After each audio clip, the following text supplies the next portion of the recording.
ഇനി നമുക്ക് കുറച്ച് മുരിങ്ങയില ഒടിക്കാം. മുരിങ്ങയില തോരൻ വയ്ക്കാനാണേ.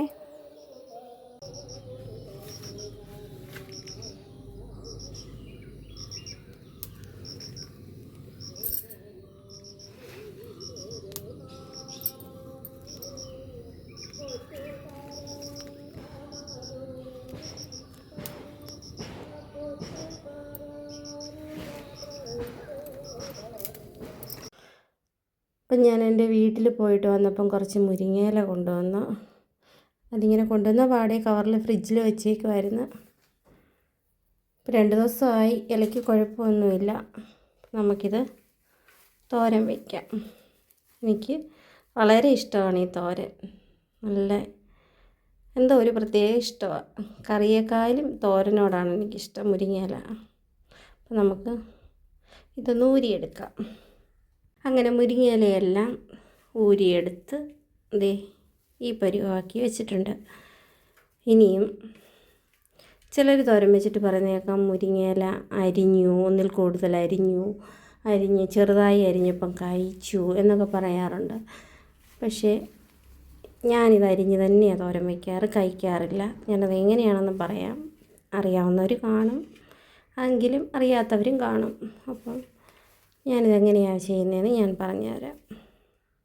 ചിലർ ഇങ്ങനെ ഊരി ചെറിയ തണ്ടായിട്ടെടുത്ത് ഓരോ ഇലയും ഇങ്ങനെ പറിച്ചെടുത്ത് തോരൻ വയ്ക്കുന്നവരും ഉണ്ട്.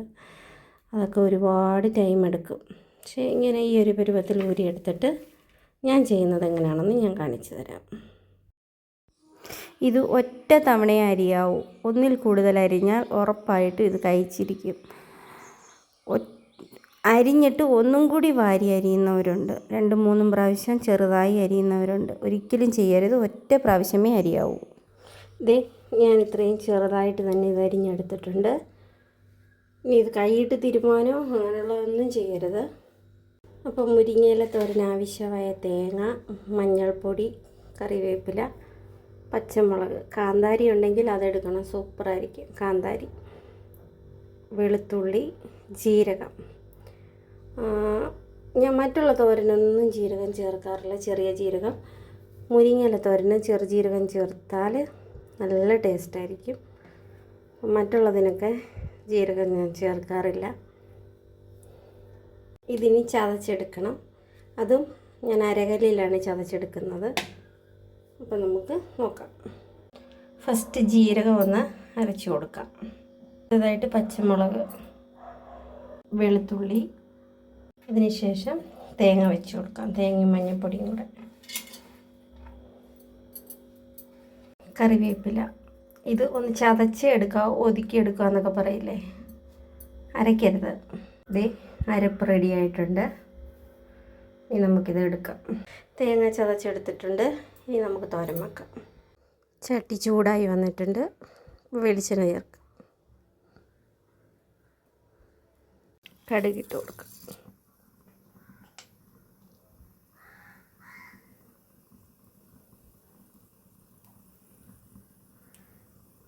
ഇനി മുളകിട്ട് കൊടുക്കാം.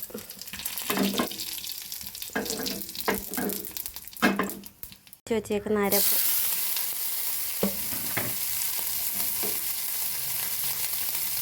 അരപ്പൊന്ന് വേകാൻ വേണ്ടി കുറച്ച് വെള്ളം,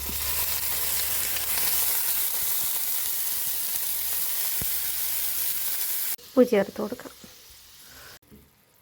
ഒന്ന് ഇളക്കാം. എല്ലാം കൂടി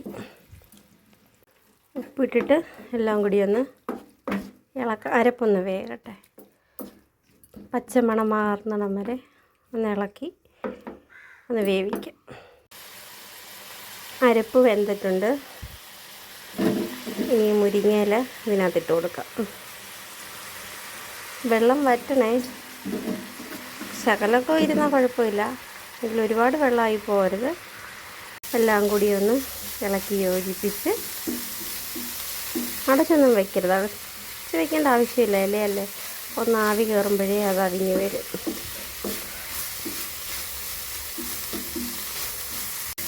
ഇതിൻ്റെ കൂടെ ഒരു മുട്ട ചേർത്ത് കൊടുക്കാം. ചക്കക്കുരു വേവിച്ച്, വേറെ ഉപ്പിട്ട് വേവിച്ച് ചക്കക്കുരു ഇതിനകത്ത് ചേർത്ത് കൊടുക്കാം. നല്ലതായിരിക്കും. മുരിങ്ങയില തന്നെ തോരൻ വയ്ക്കാം. എങ്ങനെ ആയാലും മുരിങ്ങയില നല്ല ടേസ്റ്റാണ്. ആഴ്ചയിലൊരു ദിവസമെങ്കിലും ഇത് വെച്ച് കൂട്ടണം. മുരിങ്ങയില BP ഉള്ളവർക്കൊക്കെ നല്ലതാണ്. അപ്പോൾ നമ്മുടെ മുരിങ്ങയില തോരൻ റെഡി ആയിട്ടുണ്ട്.